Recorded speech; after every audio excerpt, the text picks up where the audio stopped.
Hey, it's Anne, and welcome back to my YouTube monetization journey series. It's been a little while since the last update, so I figured it's time to do a quick one. I promise it's going to be quick. I'm gonna try to speedrun this with minimal edits because my last few videos have taken so much time to edit, and I want to try something different. It doesn't take as much time, hopefully. As you might recall, I had a goal of getting monetized by June 1st. I thought it was a realistic goal at that time, but life happened. I actually found myself looking for a new job. I'll give you all the gory details in the next video. Hint, hint. My last video did foreshadow it a bit, but you know, looking for a new job became my full-time focus. And when you're job hunting, you're spending all your time practicing for interviews and sending interviews, making phone calls, networking. I just had to put content creation on hold. And I basically couldn't do anything for the month of May. But we're back now and stuff happened. So let's quickly talk through what happened with the channel. Right now, I'm filming this on June 26th. I'm not sure when I'm gonna be done editing this or posting this. Currently, I have 1,795 subscribers compared to the 1,579 from the last video in March. As for watch time, if we look at the last 365 days, the dashboard shows that I have 4,200.5 watch hours. Since you need 1,000 subscribers and 4,000 watch hours with a range of 365 days to get monetized, I did it, right? No, not really. If we look at the YouTube Partner Program section, it shows that I haven't quite met the requirement yet at 3,937 watch hours, public watch hours. That's because there's a delay in how YouTube reports the numbers on this page, and it's always a bit behind the main dashboard. And it's actually lower than what I remember on June 21st because I'm sure they don't count my own watch hours. It's probably lagging about 100 or so. So I'm not sure which day this will actually get to 4,000 on. Like I said, it's June 26th now, so maybe it'll catch up around July 1st or something like that. It's super close, but not quite there yet. And since we missed the June 1st goal, we're moving to August 1st. And the reason for that is because the first viral to me video with almost 8,000 views, it's going to fall out of the 365-day window by the end of July. The bulk of the views for this video happens in July itself. That means I'm going to lose a huge chunk of watch hours, and I need to refill that bucket so I could qualify. Now, let's take a look at the last two videos I released. First up is my video essay, The WTF is Wrong with the Tech Job Market. So let me show you the first 5 days. I'm gonna admit, I was kind of crushed, mostly because I spent 60 hours producing this video, from researching to scripting to editing, and even time on thumbnails and researching and writing and all that. And the first 2 days, I got less than 300 views. But then it began a slow and steady climb, and now I feel a lot better about it, as you can see. It's now reaching a good amount of watch hours, and the video is performing as well as I could have hoped with 2,407 views and 196.9 watch hours. If the algorithm would just please throw me a bone for another 2 weeks of this trajectory, this should be enough to cover the 270 watch hours from that other video last year. Now, the thing I am most pleased about this video is actually the click-through rate.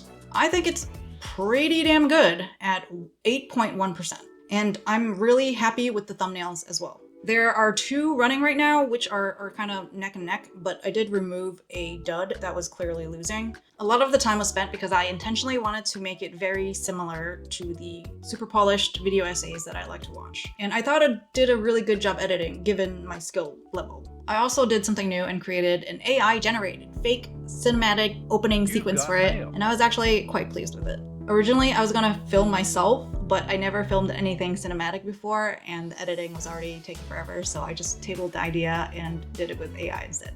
But I ended up removing it because I thought that was the reason for the low number of views at the start. It might actually not be the reason, so I might put it back in the future. We'll see. And overall, even though the start was kind of sad, I'm pretty happy with the progress in the views. And 2,407 views might not be a lot to some people after over 2 weeks, but it shows that there's some progress for me without the virality of that AI video.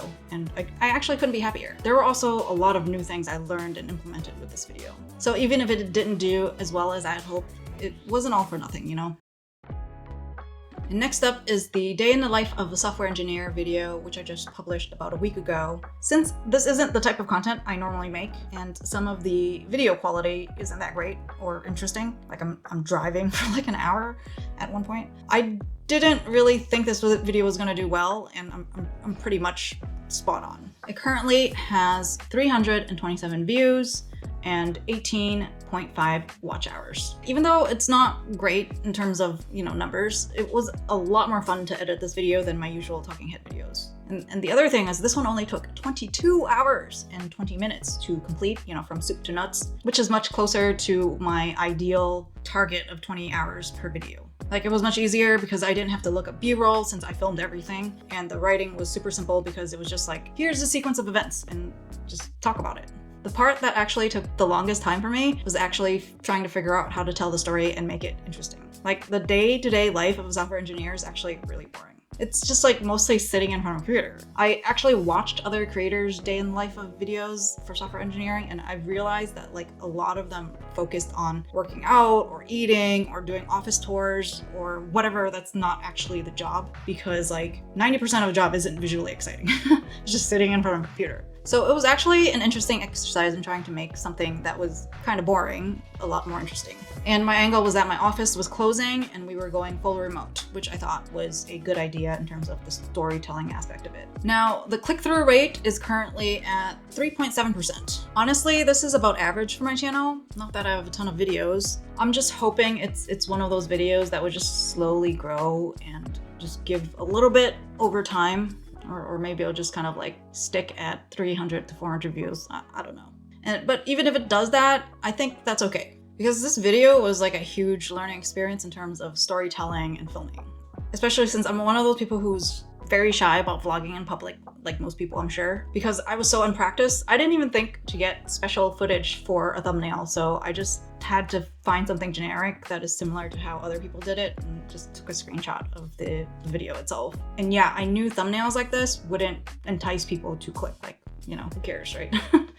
So this experience pretty much led me to buy a new camera. I know it's pretty bad. It's the Insta360 Go S3, and it's right here. Hopefully it will focus. Yeah, it's super tiny. Okay, like you could see here, this is my thumb and this is the camera. It's magnetized, so I could also clip it to my cap here. You can see it. And then, I could just kind of wear it. There you go. And then I'll have like the first person point of view, which is, it's pretty obvious, but it also comes with a necklace thing that it's also magnetized, and I could have it underneath my shirt, and then I could just go ahead and just clip it to my chest or wherever, or my side, and no one's gonna notice, especially if I wear black. Now, I would love to make more vlogging type videos, and I think this would help me, but at the same time, my other problem is that my life is kind of boring. I mean, I sit in front of a computer all day. When am I gonna film? A point of me walking to the kitchen? Who cares, right? Like, I don't know. So we'll see. We'll try to make good use of this, but this could have been one of those things where I just, bought stuff for aspiration, but I'm going to try to make use of this. These two videos were completely different from each other. One was the familiar talking head, but it was just dialed up to 1,000. It was really well researched, and the editing I thought was really good, if I don't say so myself. The other was a vlog style video that was also completely new to me. Like I said, I'm not mad about the results because I learned a lot from both of them. I'm just not entirely sure which direction I'm going to go with this channel. I'm still exploring, and I'm probably going to explore at a slower pace now that life is happening. And at this point, I want to shoot for a cadence of at least 2 videos a month at minimum. It might actually just be a mix of everything. The super edited video essays, the old talking head style that was kind of video essay-y, but not as crazy. Maybe there would be some vlog, or maybe, like I said, it would be a mix of everything. I'm just trying to have fun, and I think that's the point. Now, if you enjoyed this really messy update, and it's gonna suck editing this, but you know what to do. Like and subscribe, and special thanks to the 2 of you who are still actually watching. I'll talk to you later.